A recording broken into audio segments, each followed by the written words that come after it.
निसार बिहार है, गौरव अपार बिहार है।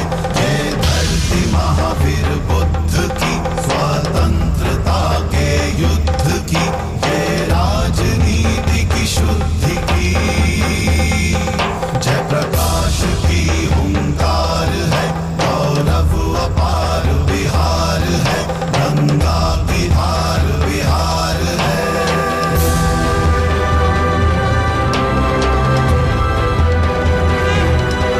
सत्ता के कितने रण यहाँ, संघर्ष है भीषण यहाँ, नरबंते नारायण यहाँ, जन जन की जय जयकार है, गौरव अपार बिहार है, गंगा की धार बिहार है।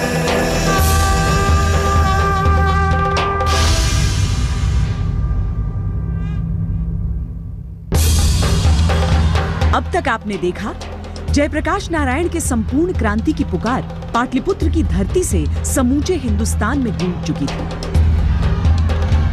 केंद्र से तो कांग्रेस बेदखल हुई ही, बिहार में भी जनता पार्टी का शासन था।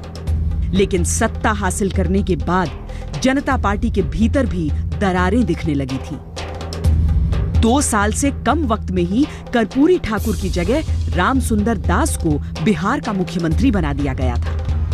लोगों की रोजमर्रा की जिंदगी में कोई सुधार नहीं हुआ था। राजनीतिक अस्थिरता और अनिश्चितता से जनता त्रस्त थी। अब आगे 1977 में जब केंद्र में जनता पार्टी की सरकार बनी तो उसने 9 कांग्रेस शासित राज्यों में राष्ट्रपति शासन लगा दिया था। 1980 में जब केंद्र में कांग्रेस की वापसी हुई तो उसने 9 गैर कांग्रेस शासित राज्यों में राष्ट्रपति शासन लगा दिया। इन राज्यों में बिहार भी शामिल था। जब बिहार में चुनाव हुए तो कांग्रेस ने बहुमत हासिल कर लिया। जगन्नाथ मिश्र मुख्यमंत्री बने।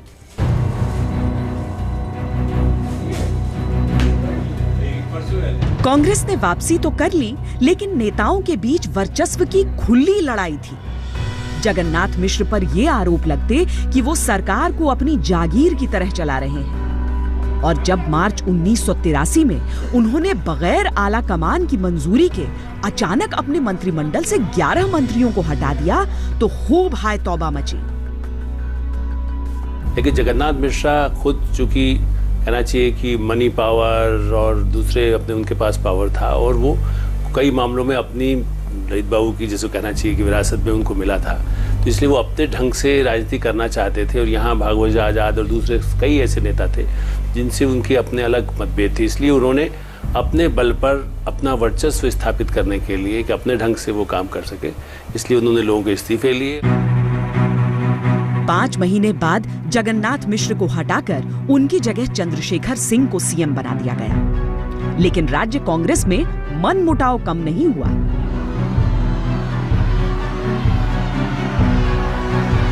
उधर केंद्र की राजनीति में भी बहुत कुछ चल रहा था। 1984 में इंदिरा गांधी की हत्या से सियासी अंधकार था। हत्या के फौरन बाद हुए आम चुनावों में सहानुभूति की लहर पर सवार होकर कांग्रेस फिर सत्ता पर काबिज हुई और राजीव गांधी प्रधानमंत्री बने। बिहार में भी कांग्रेस ने कुछ और मजबूती से वापसी की। आंतरिक कलह और भ्रष्टाचार के आरोपों के बीच बिहार में नेतृत्व बदलता रहा। 3 साल के लिए सीएम रहे बिंदेश्वरी दुबे, लगभग 1 साल भगवत झा आजाद, 9 महीने सत्येंद्र नारायण सिंह और आखिर के 3 महीने जगन्नाथ मिश्र। इस बीच प्रदेश में विपक्ष की स्थिति भी बदल रही थी। कर्पूरी ठाकुर विपक्ष के नेता थे, लेकिन निर्विवाद नहीं। भीषण जातीय विभाजन की लकीरें कुछ ऐसी थी कि यादव नेताओं को कर्पूरी ठाकुर मंजूर नहीं थे। 1988 में जब कर्पूरी ठाकुर का निधन हुआ तो बिहार में विपक्ष की राजनीति की कोई धुरी ही नहीं थी। तब देवीलाल और शरद यादव ने लालू प्रसाद यादव का नाम तय किया। लालू प्रसाद यादव अब विपक्ष के नेता थे। उसी वक्त पर सत्येंद्र नारायण सिंह के कार्यकाल के दौरान अक्टूबर 1989 में भागलपुर में भयंकर दंगे भड़के। 2 महीने तक हिंसा आगजनी चलती रही। हजारों लोगों ने अपनी जान गंवा दी, घर बार गंवा दिए। सत्येंद्र नारायण सिंह को हटाकर कांग्रेस ने जगन्नाथ मिश्र को सीएम बनाया। हालांकि सत्येंद्र नारायण सिंह ने जब बाद में अपनी जीवनी लिखी तो उन्होंने कांग्रेस में अपने कई साथियों को ही इन दंगों का दोषी बताया। एक तरफ इन दंगों के राजनीतिक मायने थे, दूसरी तरफ सामाजिक समीकरण। प्रदेश के मुसलमान कांग्रेस से छिटक गए और कांग्रेस विरोधी लालू में उम्मीद तलाशने लगे। भागलपुर में दंगे होते रहे और वो चलता रहा, उस पर नियंत्रण नहीं था। अंततः मुख्यमंत्री को एक ऑफिसर को, शायद एके सिंह उन दिनों एक अधिकारी थे जो बाद में झारखंड में मुख्य सचिव बने, उनको स्पेशल ऑफिसर बना करके वहां भेजना पड़ा चीजों को कंट्रोल करने के लिए। तब तक भागलपुर दंगे में काफी घटनाएं हो चुकी थी और उसका दाग इतना गहरा था, वह धब्बा इतना गहरा था, वह जख्म इतना प्रभावकारी था कि उसने कांग्रेस की बुनियाद हिला दी और कांग्रेस को खत्म कर दिया। भारत की बड़ी त्रासदियों में भागलपुर का नाम हमेशा शुमार होना चाहिए। इतनी मौतें बेवजह, इतने लोग बेघर हुए, जाड़े की वो रातें, जाड़े के वो दिन मुझे तो कभी नहीं भूलेंगे जब मैं गई थी वहाँ पर। तो कांग्रेस के खिलाफ लोग ज़रूर बोलते थे।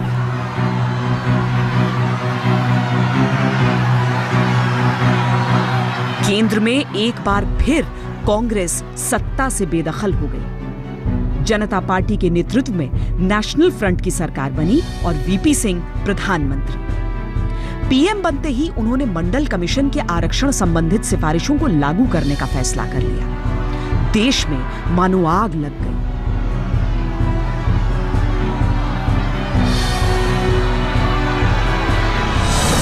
कि वहां वर्षों से लोगों के दिमाग में रहा है कि भाई ऊंची जाति का वर्चस्व रहा और पिछड़ों को राजनीति में बहुमत उतना नहीं मिल पाया। और मैं तो ये मानता हूं कि इंदिरा गांधी के कार्यकाल में और राजीव गांधी के समय में भी कई ऐसी रिपोर्ट्स कांग्रेस के बड़े शीर्ष नेताओं ने दी जो अपर कास्ट के थे, ऐसा भी नहीं कि जो पिछड़ी उसके हों। उन्होंने रिपोर्ट दी थी कि आप नेतृत्व में उन लोगों को रखा जाना चाहिए जो बैकवर्ड उसमें है, चूंकि जहां उनका बाहुल्य है या जो उनको पिछड़ा उनका वर्ग रहा है।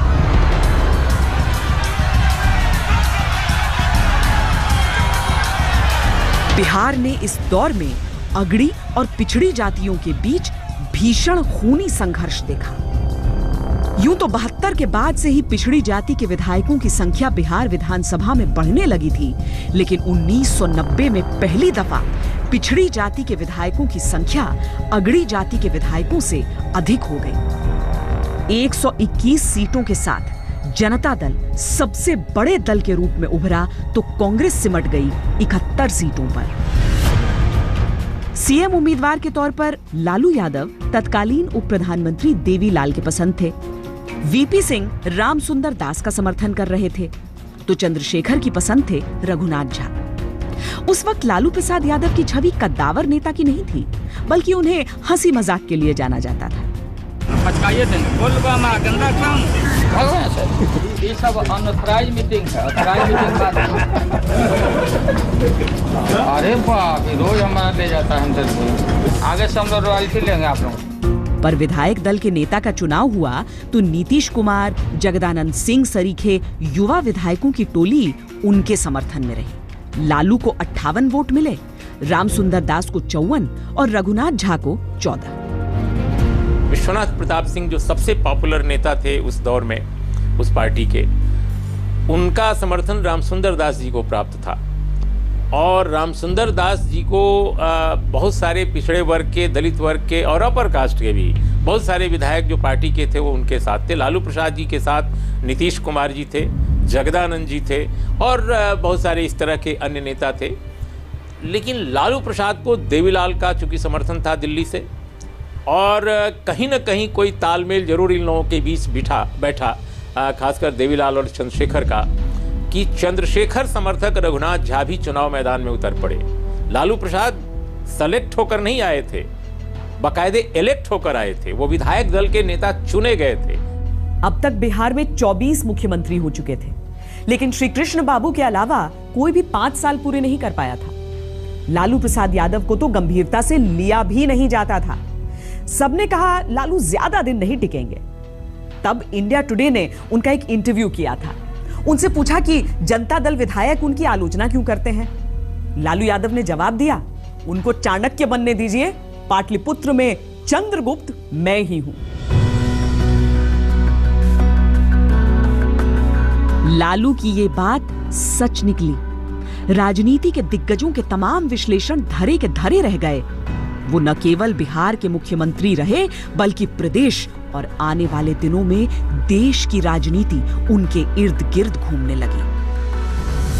संवाद कायम करने की, बोलचाल की भाषा में लोगों से अपनी बात कह देने की, लोगों को अपने से जोड़ लेने की वो कला उनमें अद्भुत थी। और मुख्यमंत्री बनते ही उन्होंने बहुत कम समय में अपनी बहुत महत्वपूर्ण जगह देश की राजनीति में बना ली, सिर्फ बिहार में ही नहीं। मुख्यमंत्री बनते ही लालू प्रसाद यादव ने फैसला किया जनता के बीच शपथ ग्रहण का। 10 मार्च 1990 को राजभवन नहीं बल्कि पटना का गांधी मैदान सज-धज कर तैयार था। जयप्रकाश गोलंबर पर राज्यपाल यूनुस सलीम ने लालू यादव को बिहार के 25वें मुख्यमंत्री के तौर पर शपथ दिलाई। कहाँ है वेरी एसपी? फोर्स गया कि नहीं आपके यहाँ? एक्ट करिए। अगर कोई आदमी डमरलाई जाएगा पुलिस ऑफिसर, हम एक्शन करेंगे, हमको खबरें मालूम है। लालू जनता के मुख्यमंत्री बनना चाहते थे। बगैर व्यवस्था बदले वो एक नई व्यवस्था शुरू करना चाहते थे, जिसमें राजा और प्रजा का फर्क मिटे। कम से कम संकेत तो यही मिल रहे थे। मुख्यमंत्री साफ करे, मुख्यमंत्री शुरुआती दिनों में उन्होंने मुख्यमंत्री आवास जाने से इनकार कर दिया। वो वेटनरी कॉलेज कंपाउंड में वहां चपरासी के तौर पर काम कर रहे अपने भाई के एक कमरे के घर में रहा करते थे। उसी के बाहर मैदान में वो अपनी कैबिनेट मीटिंग भी लिया करते थे। उन दिनों भी देखा है कि वो अपने भाई के वो प्यून वाले क्वार्टर में वहां रहते थे और वहां से शेखपुरा के सड़क पर वो सुबह में टहलने जाते थे। वो हम लोगों का देखा हुआ है। तो मुझे नहीं लगता है कि वो सादगी वाला स्वभाव कोई रणनीति के तहत उनका था। वो उनका स्वाभाविक गुण था। धीरे धीरे जब आप सत्ता में होते हैं और सत्ता के साथ आपके ताकत बढ़ती है तो उसका एक सत्ता का स्वरूप भी दिखने लगता है। हाँ लीजिए मुकुल को बता दीजिए, लीजिए जैन साहब बता दीजिए, बता दीजिए प्रोत्साहन नीति बताइए, लिखिए। हालांकि कुछ ही महीनों बाद लालू यादव को कामकाज के लिहाज से 1 बेडरूम घर में मुश्किलें आने लगी। वो सरकार द्वारा आवंटित सीएम आवास में शिफ्ट हो गए। फिर भी उन्होंने अपने आवास को जनता के लिए खुला रखा। घर के बाहर लॉन में लोग उनसे मिलने के लिए जुटा करते। नए सीएम में आम आदमी की झलक थी। सीएम बनने के बाद लालू का पहला फैसला था सड़कों से स्पीड ब्रेकर हटा देना। दरअसल ग्वाले जब दूध बेचने निकलते थे तो स्पीड ब्रेकर पर दूध छलक छलक कर बेकार हो जाता था। सुनने में यह सामान्य सा फैसला लालू की सियासत के कई रंग समेटे था। लालू एक ऐसा सपना थे जो बिहार में दबे पिछड़े वर्ग के लोग खुली आंखों से देख रहे थे। वो पिछड़ों के सत्ताधिकार के आक्रामक प्रतिनिधि थे। वो आम बिहारी के प्रतिनिधि थे। उनकी भाषा बोलते, उनके जैसा पहनावा रखते। लेकिन चंद महीनों में कुछ ऐसा होने वाला था जो राष्ट्रीय राजनीति में लालू की एक अलग जगह बनाने वाला था। मार्च 1990 में लालू प्रसाद यादव मुख्यमंत्री बने और उसी साल सितंबर में अयोध्या में राम मंदिर के निर्माण के लिए लाल कृष्ण आडवाणी रथ यात्रा पर निकले। उस वक्त केंद्र की वीपी सिंह सरकार को बीजेपी का बाहरी समर्थन हासिल था। कहते हैं लालू ने बिहार आने से पहले ही आडवाणी से मुलाकात की और कहा कि आप रथ यात्रा मत निकालिए, लेकिन आडवाणी नहीं माने।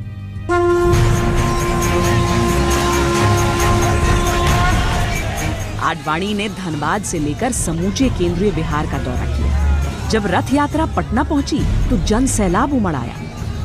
आडवाणी की रथ यात्रा पर सांप्रदायिक सौहार्द बिगाड़ने के आरोप लग रहे थे, लेकिन आडवाणी बढ़ती लोकप्रियता के मद्देनजर इसे राजनीतिक विरोधियों का डर बता रहे थे।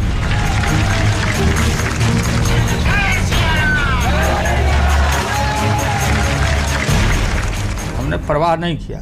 उस समय प्रेरित नहीं था ना आपको? जब उनका चरित्र परिलक्षित हुआ भारतीय जनता पार्टी का और ये रथ निकालने का काम हुआ और रथ निकाल करके बाबरी मस्जिद को शहादत देने की बात हुई, शिला पूजन की बात हुई, तो मैं तो सरकार में था, हमने परवाह नहीं किया। एक जिस प्रकार से लाल कृष्ण आडवाणी जी की रथ यात्रा को देश भर में और बिहार यूपी में समर्थन मिल रहा था, उससे दोनों घबरा गए थे, मुलायम सिंह भी लालू प्रसाद भी। उनको लगा कि अल्पसंख्यक समाज के वोटों का मसीहा कौन बनता है, तो आडवाणी जी की रथ यात्रा रोकना उनके सियासत का एक अंग बन गया। कहा जाता है उस वक्त प्रधानमंत्री वीपी सिंह यात्रा रोकने के पक्ष में नहीं थे, लेकिन लालू को अपने राज्य में इस रथ यात्रा पर कड़ा एतराज था। वो अब आडवाणी के रथ को रोकने की ठोस तैयारी कर चुके थे। आडवाणी जब तक पटना से समस्तीपुर के लिए रवाना हुए, तब तक समस्तीपुर में प्रशासनिक अमला गिरफ्तारी की तैयारी कर चुका था। कौन सा होता है हिंदू? क्या होता है हिंदू? हम भी हिंदू हैं। यह है जात और बिरादरी का देश है। यह है जात और बिरादरी का देश। We were anticipating it. They arrested us at about 3 o'clock at night, took us by helicopter to a distant place and kept us there.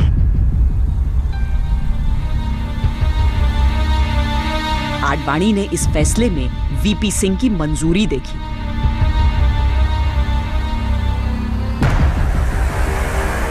केंद्र में सरकार गिर गई।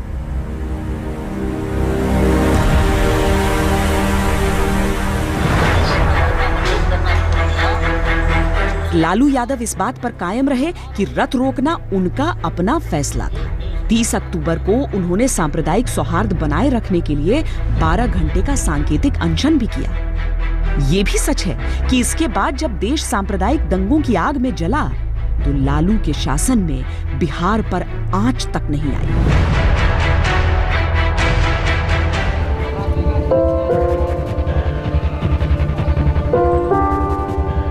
लालू अब तक प्रदेश में पिछड़ों के मसीहा थे।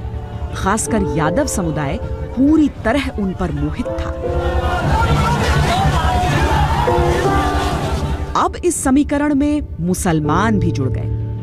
लालू का ये MY यानी मुस्लिम यादव समीकरण एक ऐसा प्रयोग बना कि सोशल इंजीनियरिंग राजनीतिक हलकों में सबसे फैशनेबल शब्द बन गया। धर्मनिरपेक्ष सोच के साथ लालू जी का तेवर आया आगे, जिसका उत्कर्ष था आडवाणी जी का रथ रोकना और उन्हें गिरफ्तार करना। ये मुसलमानों के बीच में लालू में एक भरोसा दिया, और सबसे असली बात यह कि उस भरोसा को लगातार वो बनाए रखे।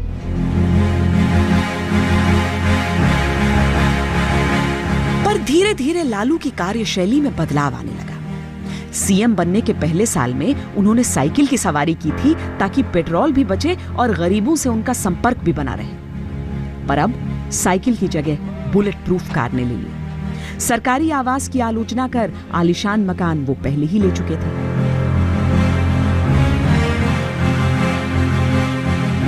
हालांकि अंदाज अभी भी वही गंवई था। वो उसी तरह लोगों के बीच पहुंचा करते। लालू नायक थे उस वर्ग के जिसके पास न कोई साधन था न कोई सपना था।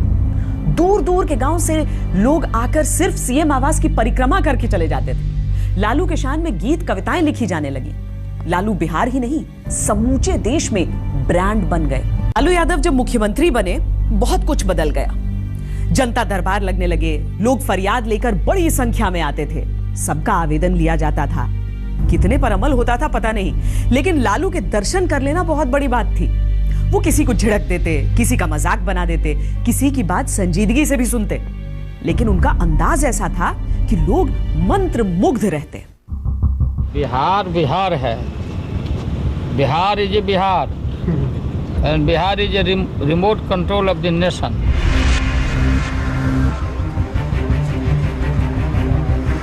लालू दफ्तर में बैठकर सरकारी फाइलों के बीच काम करने वाले मुख्यमंत्री नहीं थे। उनकी कार्यशैली बेहद दिलचस्प थी और खास कैमरों के लिए थी।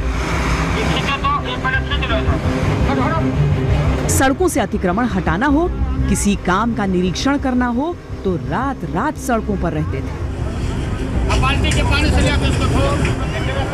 जितना गायब है, जितना रोड पर है, सबको पकड़ो, जहाँ जहाँ गंदा फेंका है रोड पर, दुकानदार सब उससे उठवाएगा। लालू ने एक वक्त गरीब बच्चों के बाल कटवाने और नहलाने का कार्यक्रम शुरू किया। आगे आगे लालू की वीआईपी गाड़ी, पीछे पानी का टैंकर और बाकी सरकारी अमली जामा। वो सड़क किनारे कहीं भी उतर जाते, बच्चों को जुटाते, साफ सफाई का महत्व समझाते। कुछ महीने कुछ दिन इस तरह का एक सिलसिला चला जब वो पूरा एडमिनिस्ट्रेशन लेकर गांवों में जाते थे, गरीब बस्तियों में खासकर, और वहां पर जैसे आज स्वच्छता अभियान की बात हो रही है तो उसी तरह का एक स्वच्छता अभियान, लोगों की सफाई और उसको खासकर वो बच्चों को नहलाना धुलाना इस तरह का वो करते थे और करवाते थे। लालू के चरवाहा विद्यालयों की चर्चा खूब हुई। इसके पीछे की सोच बेजोड़ थी। पिछड़ी जाति के गरीब बच्चे जो मजदूरी या माँ बाप का हाथ बटाने की वजह से स्कूल नहीं जा पाते थे, उन्हें स्कूल जाने के लिए प्रतिदिन 1 रुपया दिया जाता। चरवाहा विद्यालय में बच्चों को स्कूल के नजदीक ही जानवर चराने का प्रबंध किया गया। ये बहुत बढ़िया प्रयोग था। ये लोगों को शिक्षा से जोड़ने का प्रयोग था। बात वही है कि लालू उन्होंने कुछ अच्छे कदम उठाए, लेकिन मुझे ऐसा लगता है कि बाद में उन्होंने अपने लिए एक ऐसी छवि गढ़ ली जिससे कि वो न्यूज़ में आ सकें, और न्यूज़ में आने का जो उनका तरीका था उन दिनों वो बहुत अच्छा नहीं था। लालू प्रसाद यादव के मुख्यमंत्री बनते ही राज करने का तरीका ही मानो बदल गया। वो अपने काफिले को लेकर अचानक किसी भी दफ्तर पहुंच जाते। अगर सुस्त सोते कर्मचारी पकड़े जाते तो वहीं का वहीं सस्पेंड कर दिए जाते। वो अधिकारियों को बहुत ही, इसको कहना चाहिए कि सामान्य जो शिष्टाचार होता है उस तरह से नहीं व्यवहार करते थे। मैंने जब उन्होंने शपथ लिया और पहली बार ही जब वो मुख्यमंत्री बने, उसके बाद ही वो कहीं अपना रेडियो के किसी कार्यक्रम की रिकॉर्डिंग के लिए गए और कोई बात कुछ नाराजगी हुई तो उन्होंने मुख्य सचिव से कहा कि मैं यहीं पंखे से लटका दूंगा। तो उनका ये जो तरीका था निरीक्षण के समय में भी डांट फटकार, ताकि लोगों को ये लगे कि देखिए वो बहुत ही एक बड़े बहादुर राजा हैं। 11 मई 1990 को तो उन्होंने एक ही दिन में 200 कर्मचारियों को निलंबित कर दिया। कर्मचारियों और अधिकारियों को हर वक्त ये टेंशन रहती कि कहीं लालू जी आज औचक निरीक्षण न कर लें। इस डर से अधिकारी थोड़ा चुस्त होने लगे थे। लोगों को लगा बिहार में एक नया वर्क कल्चर यानी नई कार्य संस्कृति आने वाली है। एक नए ढंग का मुख्यमंत्री जो अचानक डाक बंगला चौराहे पर खड़ा हो जाता है, जो अचानक चलते हुए सड़क पर लोगों से कोई एड्रेस करने लगता है, जो अचानक किसी गरीब बस्ती में जा करके और उनके गरीब बच्चों को उनके सर का मुंडन कराने लगता है, सफाई करवाने लगता है, नहवाने लगता है और फिर कहता है सारे अपने अफसरों को, पूरी पलटन को जो एडमिनिस्ट्रेशन की है कि इस गांव का रख रखाव करो, ऐसे करो वैसे करो। तो ये सब चीज़ें उन्होंने काफ़ी की। लालू यादव जी के बारे में तो और भी है कि ये तो ढोल वगैरह भी ले लेते थे, वहाँ पे थोड़ा नाच गाना भी कर लेते थे। मुझे लगता है ये लोगों में उत्साह भरने का तो शायद एक महंगा तरीका रहा होगा, बेशक बहुत एफिशिएंट ना रहा हो, लेकिन ये विकास के लिए लोगों में फुर्ती भरना या उससे भी ज़्यादा चुस्ती भरना ये तरीका रहा, मुझे तो नहीं लगता है।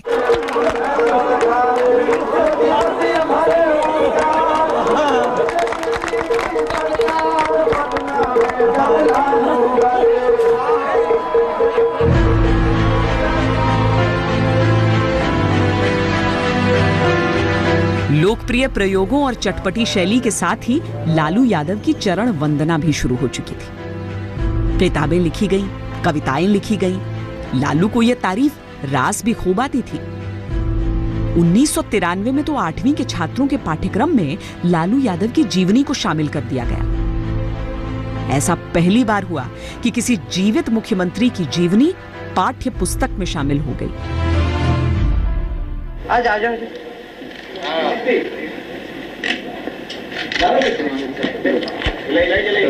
Silence please. Start sound. Running. Camera. Clap. उधरी का लाल मुरत प्रेस कर। Action. अधिकार के लिए शिक्षा, आर्थिक संपन्नता। इस महिमा मंडन के बीच लालू की वास्तविक लोकप्रियता भी बढ़ रही थी और उनके आलोचकों को उनका घमंड भी बढ़ता दिख रहा था। 1992 में जब सुप्रीम कोर्ट ने मंडल कमीशन के प्रस्तावित आरक्षण को मंजूरी दी तो लालू ने झट इस पर अमल किया, लेकिन इसका सबसे बड़ा फायदा यादवों को दिए जाने के कारण बाकी जातियों में असंतुष्टि फैलने लगी, खासकर कुर्मियों में।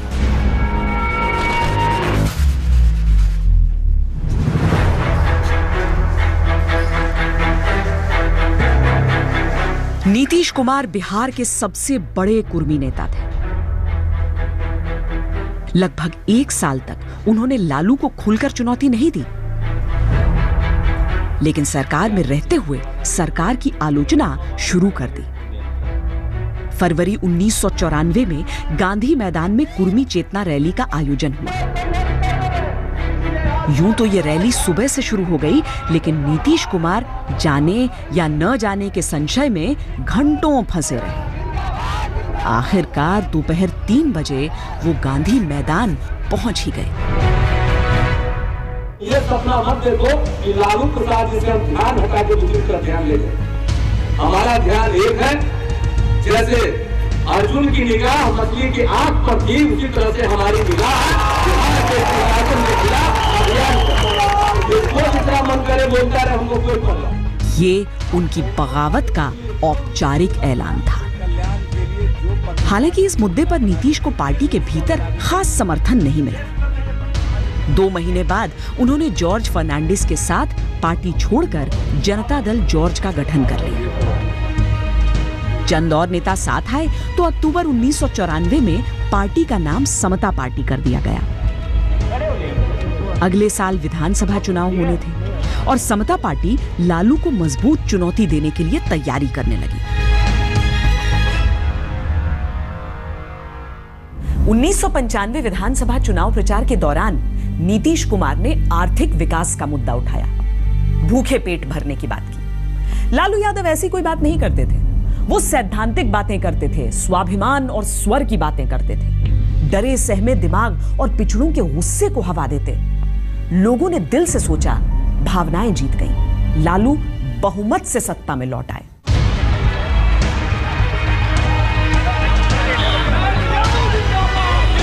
लालू दोबारा सत्ता में आए तो लोगों को उनके विकास के वादे से उम्मीद बंधी। जब अमेरिकी विदेश मंत्री रॉबिन राफेल आई तो लगा कुछ न कुछ तो जरूर होगा।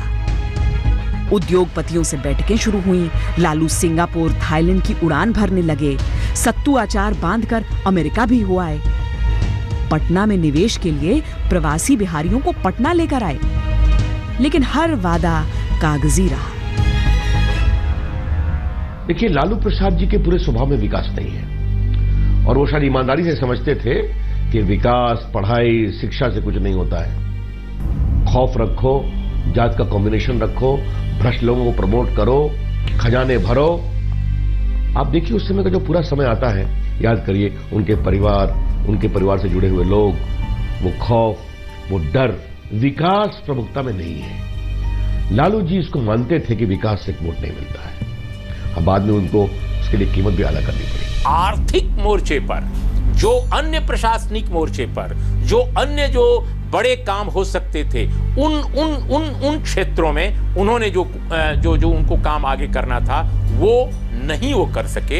एक जो बड़ा प्रोजेक्ट जो उन्होंने सक्सेसफुल उस दौर में उनकी सरकार, बल्कि उसके बाद में ही वो प्रोजेक्ट आया था, वो चल तो पहले से रहा था, लेकिन एक सक्सेस स्टोरी बाद के दिनों में जो दिखी वो सुधा डेयरी की थी। जो लोग मानते हैं कि उसमें जो जहाँ तक मुझे याद है उस दौर के एक अधिकारी थे जो आई थिंक बीके हल्दर साहब थे, जो उसके मैनेजिंग डायरेक्टर थे उस दौर में। तो वो एक अच्छी सक्सेस स्टोरी उस कार्यकाल में आई।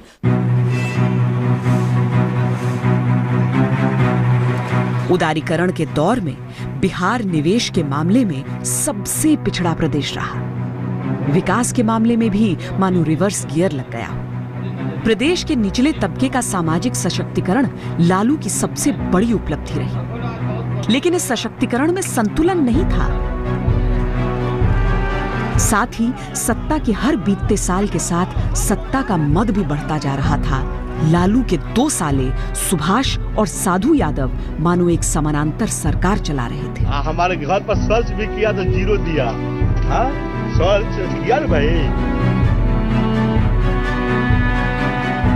कभी भी लोकतंत्र में एक तरफ लालू यादव बात करते थे लोकतांत्रिक व्यवस्था की, पिछड़ों को आगे बढ़ाने की, लेकिन कुछ ऐसे लोग उनके इर्द गिर्द जमा हो गए जिसमें उनके साले भी थे, जिससे लोगों को ये कहने का मौका मिल गया कि वो लोकतांत्रिक व्यक्ति नहीं है। इससे उनकी छवि को धक्का लगा। और ये एक सबक भी है कि अपने परिवार के कुछ लोगों को ही हाथ में सत्ता नहीं सौंपनी चाहिए। लेकिन हमें भूलना नहीं चाहिए कि राजनीति में, भारत की राजनीति में परिवारवाद एक बहुत बड़ी हकीकत है।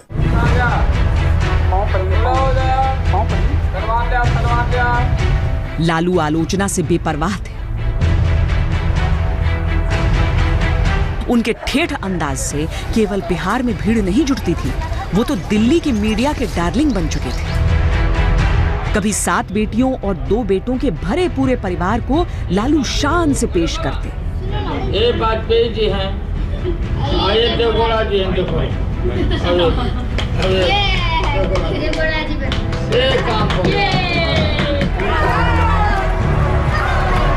कभी कुर्ता फाड़ होली से हुड़दंग मचाते फिरते।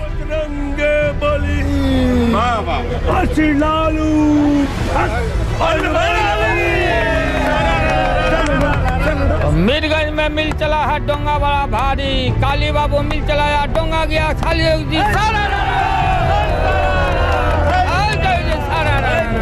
लेकिन सारे तमाशे और दिखावे के बीच लालू प्रसाद यादव की अहमियत भी बढ़ रही थी।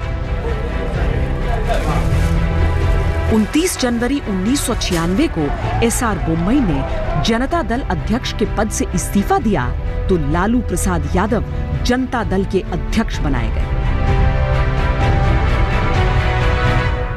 लालू प्रसाद यादव पाटलिपुत्र के किंग थे, पर अब केंद्र में वो बनने वाले थे किंग मेकर। लालू यादव से पहले बिहार में कोई गैर कांग्रेसी मुख्यमंत्री 5 साल का कार्यकाल पूरा नहीं कर पाया था। दूसरे कार्यकाल में तो लालू यादव को पहले से भी अधिक सीटें मिली। वो पूर्ण बहुमत की सरकार चला रहे थे। बिहार में लालू का ग्राफ आसमान की ओर बढ़ रहा था, लेकिन केंद्र में उनकी पार्टी का जलवा खत्म हो चुका था।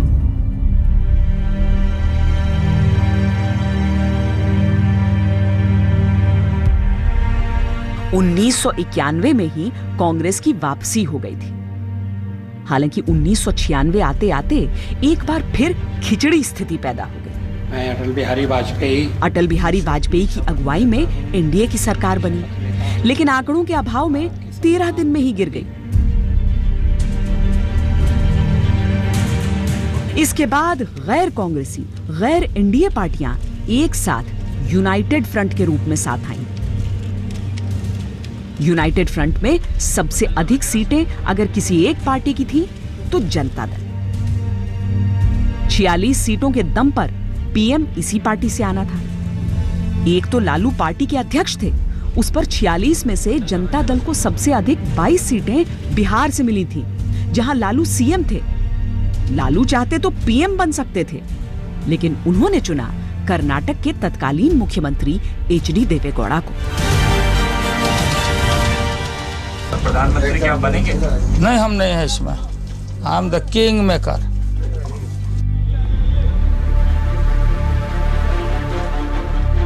लालू ने केवल देवेगौड़ा के पीएम बनने में अहम भूमिका नहीं निभाई, उन्होंने तो मंत्रिमंडल के गठन में अपनी पैठ दिखाई। अपने खासम खास लोगों को मलाईदार मंत्रिमंडल दिलवाए। लालू किंग मेकर से आगे बढ़कर किंग के कामकाज को भी निर्धारित कर रहे थे। राजनीति में उनका रसूख और रुतबा निरंतर बढ़ रहा था।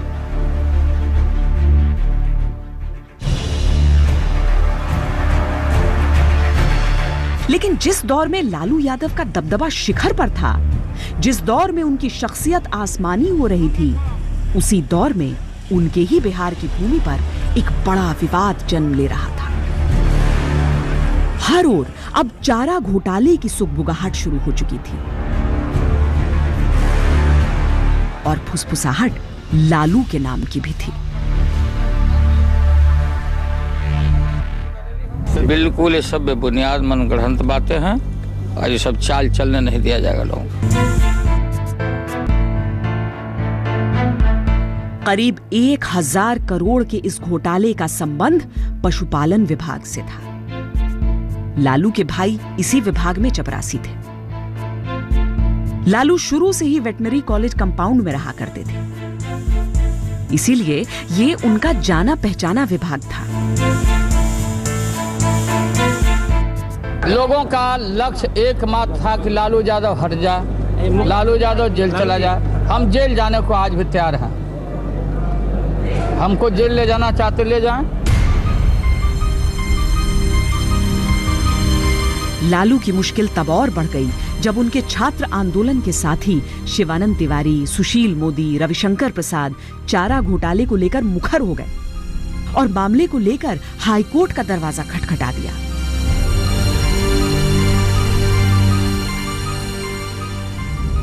कि लालू प्रसाद जी को जन समर्थन मिला था।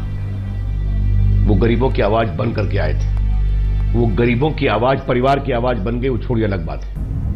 लेकिन चारा घोटाला उस समय का देश का बड़ा घोटाला था। हम रांची गए थे बहस करने के लिए। एक एक ईंट को आप खरोचते तो मालूम था कि बिहार सरकार इन घोटालेबाजों को बचा रही है। स्वाभाविक है, उसके कारण आप समझ सकते हैं। इसलिए जेपी मूवमेंट के एक सेनानी के रूप में, एक बिहारी के रूप में और एक जानकार नागरिक के रूप में लूट की यह हद हो सकती है, यह हम लोगों ने चिंता का विषय था। लालू यादव अब तक बिहार के जननायक के तौर पर उभर रहे थे, पर चारा घोटाले की आंधी सी उठी और अचानक उनकी वो छवि मानो बवंडर में तिनके तिनके होकर बिखरने लगी। कैसे बदली लालू की तकदीर, कितनी बदली पाटलिपुत्र की तस्वीर, कौन उभरा बिहार के नए नायक के रूप में, दिखाएंगे अपने अगले एपिसोड में। तब तक देश और दुनिया की बाकी खबरों के लिए आप देखते रहिए आज तक।